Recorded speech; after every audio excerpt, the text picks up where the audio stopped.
और अब हम जरा बात करेंगे कोरोना वायरस के हवाले से। जैसे बहुत सारी भूल ही मामलात गए थे हम तो जिंदगी उसको। एग्जैक्टली क्योंकि मामलात जिंदगी काफी हद तक वापस आ गए थे, लेकिन आज भी हमने देखा है कि आज भी कई अफराद जो हैं वो कोरोना की वजह से जाँ बहक हुए हैं और ये सिलसिला रुकने का नाम ही नहीं ले रहा। हम अभी तक डबल डिजिट से नीचे नहीं आए। हम जहां डबल डिजिट से नीचे है तो वहां पर शायद हम थोड़ा सुकून का सांस लें कि हाँ अब शायद कोरोना ने दम तोड़ना शुरू किया, लेकिन ऐसा नहीं है।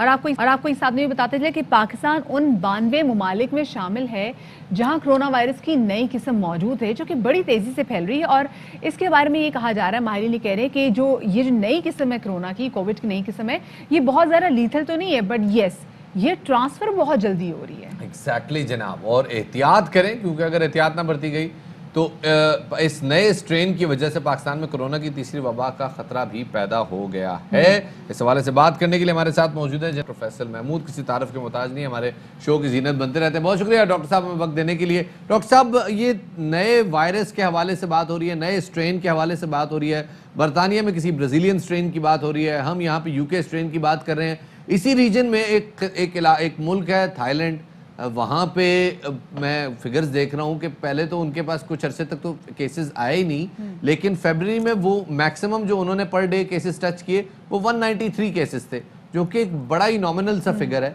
उसके मुकाबले में अगर हमारे या भारत के हालात देखें तो वो यकसर मुख्तलिफ हैं। ऐसा क्या करना चाहिए कि हम अपने आप को ज़रा इस कोविड के साथ इम्यून भी कर लें और कुछ इसके केसेस का नंबर भी कम आने शुरू? चीज़ें, नंबर वन चीज़ ये है कि हर मुल्क बहुत मुख्तलिफ है, बोथ इन टर्म्स ऑफ कि उन्होंने किया क्या है, पर ऑल्सो उनकी पॉपुलेशन कहाँ पे रहती है, उनके बड़े शहर कितने हैं, उनके रूरल कितना है, अर्बन कितना है। जो बड़े शहर हैं वहाँ पे ऑब्वियसली बीमारी ज़्यादा फैलती है, जो देहात वगैरह वहाँ बीमारी कम फैलती है बिकॉज लोग इतने करीब रहते नहीं हैं। स्ट्रेन्स का भी इसमें ऑब्वियसली दखल-अंदाज है, मगर हमको ही नहीं पता कि वो कितना इसको अफेक्ट करता है आपके ओवरऑल रेट। सही। अच्छा डॉक्टर साहब, जैसे बताइएगा कि हम जैसे बार बार इस बात का तस्करा भी करते हैं कि अब हमें कोविड के साथ रहना पड़ेगा, इसलिए हमें तमाम तरह SOPs पे अमल दरामद करना पड़ेगा। लेकिन जैसे कोविड की पहली वेव आई तो उसके बाद एक्सपेक्ट किया जा रहा था कि सेकंड वेव आएगी और लोग कह रहे थे सेकंड वेव जो है ना वो इतना मुतासिर नहीं करेगी, लेकिन हम देखा कि सेकंड वेव भी बहुत ज़्यादा खूनी साबित हुई। अमेरिका में भी जो सेकंड वेव आई, जो हम यूरोपियन कंट्रीज़ में भी देखें, सेकंड वेव बहुत ज़्यादा खूनी थी। तो अब जो सूरत हाल देखते हुए आपको ऐसा लग रहा है या हमारी ने प्रिडिक्ट करें कि थर्ड वेव भी कोरोना की आएगी? क्योंकि हम देख रहे हैं SOPs पे अमल दरामद लोग कर नहीं रहे, चाहे हम जितना मर्जी तस्करा कर लें। आप बिल्कुल सही कह रहे हैं, लोग थोड़े से बेहस हो गए हैं in terms of SOP follow करने में। एंड थर्ड वेव आएगी, इसमें तो अभी कोई शक नहीं है। सवाल ये कि कब वेव आएगी, क्या ये इस वेव के साथ ही जुड़ी हुई होगी या ये रेट्स हमारे दोबारा कम होंगे और फिर कुछ अर्से बाद ये रेट्स दोबारा बढ़ना शुरू होंगे, जैसे कि ईद के फौरन बाद या सर्दियों के मौसम में। मगर ये तो हमको पता है कि ये वायरस कहीं गया नहीं, हमारे रेट्स इस तरह से नीचे ऊपर होते रहेंगे।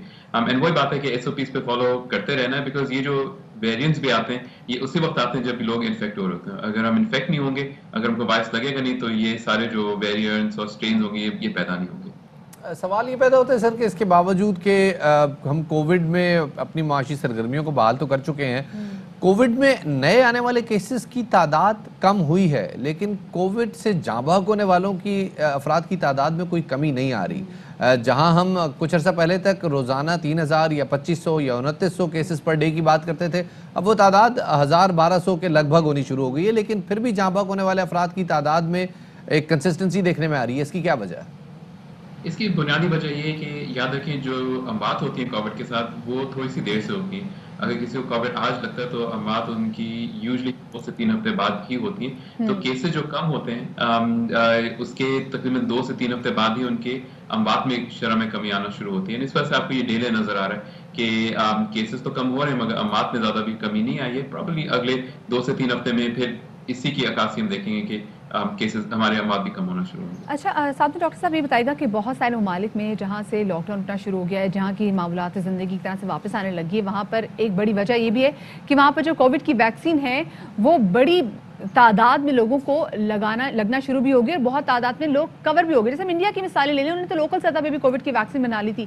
हमारे यहाँ तो अभी यहाँ पे जो बुजुर्गों को भी वैक्सीन लगनी है उसका भी प्रोसेस अभी शुरू होने में, उसमें कोई 3-4 दिन को दरकार हैं। तो बाकी मतलब अब क्या समझते हैं कि जब ये वैक्सीन आ जाएगी तो क्या हम तब थोड़े बहुत सिक्योर हो जाएंगे, तब थोड़े बहुत प्रोटेक्ट हो जाएंगे? देखिए वैक्सीन इस बीमारी से बचने का एक एडिशनल तरीका है। याद रखें लोगों से दूर रहना, मास्क पहनना, और वैक्सीन, ये सब चीजें साथ साथ चलती हैं, और इसी को लेके ही इवेंचुअली बीमारी का ये अपना जोर तोड़ेगा। ऐसा नहीं है कि वैक्सीन अगर आपने नहीं लगाई तो आप बाकी बकिया चीजें से आप माफ हो गए एक तरह से। तो वैक्सीन, मास्क, क्लोज दूर रहना, ये 3 अलग अलग चीजें हैं, और तीनों साथ ही काम करेंगे तो फिर आपके रेट्स ये कम होना शुरू होंगे। और वैक्सीन जो है वो बहुत बड़े तादाद लोगों को लगने की जरूरत है। इसमें एटलीस्ट पाकिस्तान में तो बहुत टाइम लगेगा कि हमारी इतनी बड़ी डेफिनेटली population- कुछ ऐसा ही लग रहा है कि जी वैक्सीन पे तो बड़ा टाइम लगेगा। जाते जाते सर ये सवाल पूछना चाहूँगा, ये नए स्ट्रेन की बात हो रही है, कितना डेडली हो सकता है ये स्ट्रेन, क्योंकि इसका इन्फेक्शन रेट ज़्यादा है। वो अलग बात है कि हम दावा ये कर रहे हैं और ख़बरों में बताया जा रहा है कि जी इसकी इंटेंसिटी इतना ज़्यादा नहीं है। ये कब तय होता है कि जी वायरस का जो स्ट्रेन है उसकी इंटेंसिटी ज़्यादा है या कम है?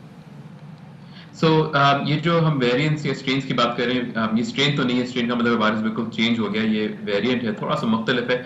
और ये एक नहीं है, अब कई आना शुरू हो गए। जैसे आपने देखा एक साउथ अफ्रीकन है, एक साउथ अमेरिका के अंदर है, एक इंग्लैंड में है। और इनमें से कुछ ऐसे हैं जिनके अंदर ट्रांसमिशन बढ़ती है, यानी कि लोगों को लगने के चांस बढ़ जाते हैं, और कुछ के अंदर अनबाक की शरह में इजाफा होता है, कुछ के अंदर ऐसा है कि वैक्सीन से काम नहीं करती है। अनफॉर्चुनेटली मुझे नहीं पता कि हमारे पास कौन से वेरिएंट्स हैं, क्योंकि इसके ऊपर तहकीक ज्यादा होती नहीं है, ये बहुत कॉस्टली चीज है। थोड़े से जो हमने चेक किए थे उसमें ये यूके वाला स्ट्रेन तो मिला था हमको, मगर बकिया हमको मालूम ही नहीं कि हमारे पास क्या है। लेकिन सर अल्लाह करे कि पाकिस्तान में हालात बेहतर होते जाएं। बहुत शुक्रिया जी, डॉक्टर फैसल महमूद साहब मौजूद थे। और क्योंकि जैसे अब हम स्ट्रेन की बात करें तो देखिए कि काफ़ी सारे वेरिएंट्स यहाँ पर मौजूद हैं।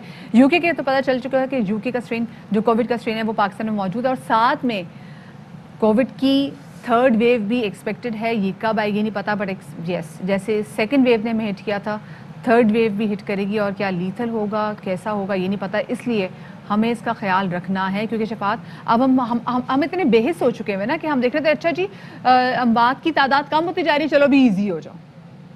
बल्कि अब देख रहे हैं उन लोगों को भी कोविड हो रहा है जिनको पिछले 1.5 साल में कोविड नहीं हुआ था। That's true, that's true.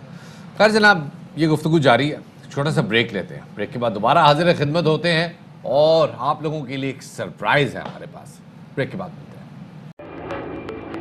Fly with PIA and save gold. Register now. Scan QR code and register yourself to get gold and loyalty benefits. Powered by ARY Sahulat Wallet.